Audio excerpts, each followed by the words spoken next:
troisième quart du troisième hizb. La piété ne consiste pas à tourner sa face du côté de l'Orient ou de l'Occident. La piété, c'est croire en Dieu, au jugement dernier, aux anges, aux livres et aux prophètes. La piété, c'est donner de son bien quelque attachement qu'on lui porte aux proches, aux orphelins, aux indigents, aux voyageurs et aux mendiants. La piété, c'est aussi racheter les captifs, accomplir la salat, s'acquitter de la zakat, demeurer fidèle à ses engagements, se montrer patient dans l'adversité, dans le malheur et face au péril. Telles sont les vertus qui caractérisent les croyants pieux et sincères. Ô vous qui croyez, la loi du talion vous est prescrite en matière de meurtre. L'homme libre pour homme libre, esclave pour esclave, femme pour femme.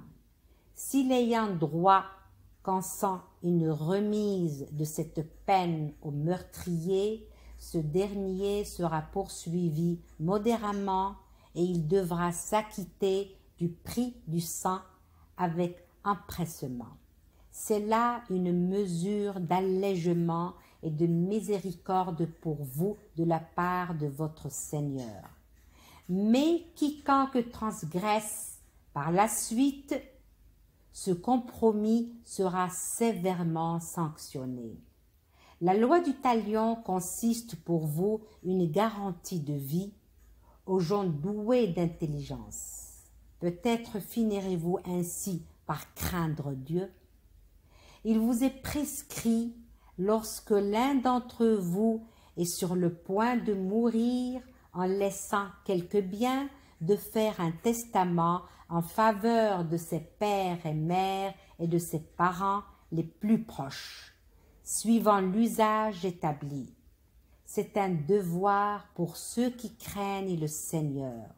Ceux qui dénaturent les dispositions d'un testament après en avoir pris connaissance commettent un délit dont ils sont seuls à supporter les conséquences, car Dieu sait tout et entend tout.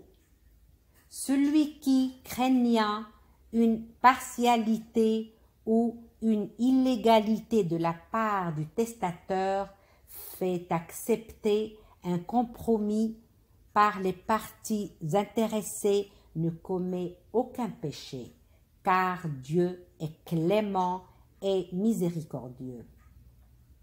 Ô croyants, le jeûne vous est prescrit comme il a été prescrit aux peuples qui vous ont précédés, afin que vous manifestiez votre piété.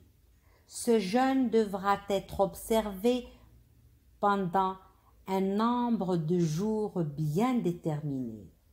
Celui d'entre vous qui, malade ou en voyage, aura été empêché de l'observer devra jeûner plus tard un nombre de jours équivalent à celui des jours de rupture. Mais ceux qui ne peuvent le supporter qu'avec grande difficulté devront assumer à titre de compensation la nourriture d'un pauvre pour chaque jour de jeûne non observé. Le mérite de celui qui en nourrira davantage ne sera que plus grand. Mais savez-vous qu'il est préférable pour vous de jeûner? Le mois de Ramadan est celui au cours duquel le Coran a été révélé pour guider les hommes dans la bonne direction et leur permettre de distinguer la vérité de l'erreur. Quiconque parmi vous aura pris connaissance de ce mois devra commencer le jeûne. Celui d'entre vous qui, malade ou en voyage, aura été empêché de le faire devra jeûner plus tard un nombre de jours égal à celui des jours de jeûne non observés.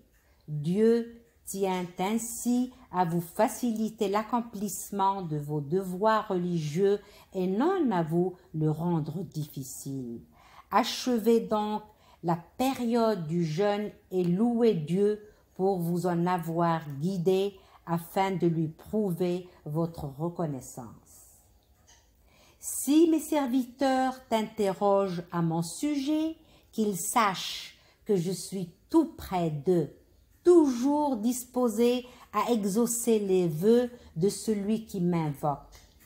Qu'ils répondent donc à mon appel et qu'ils aient foi en moi, afin qu'ils soient guidés vers la voie du salut.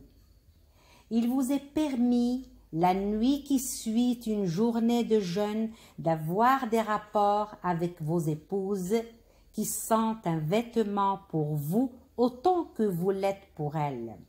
Dieu sait que vous vous êtes clandestinement livrés à de tels rapports, mais il ne vous en tient pas rigueur et vous accorde son pardon. Désormais, vous pouvez cohabiter avec vos femmes en vous tenant à ce que Dieu vous prescrit. Mangez et buvez jusqu'au moment où vous pourrez distinguer un fil blanc d'un fil noir à la pointe de l'aube. À partir de cet instant, observez une abstinence totale jusqu'à la tombée de la nuit. N'ayez aucun rapport avec vos femmes durant votre retraite spirituelle dans les mosquées. Telles sont les limites que Dieu vous impose. Ne les transgressez pas. C'est ainsi que Dieu explique clairement ces versets aux hommes afin qu'ils le craignent. Ne vous dépouillez pas injustement les uns les autres de vos biens. Ne les offrez pas non plus aux juges dans l'espoir de vous accaparer illégalement et en toute connaissance de cause d'une partie des biens appartenant à autrui.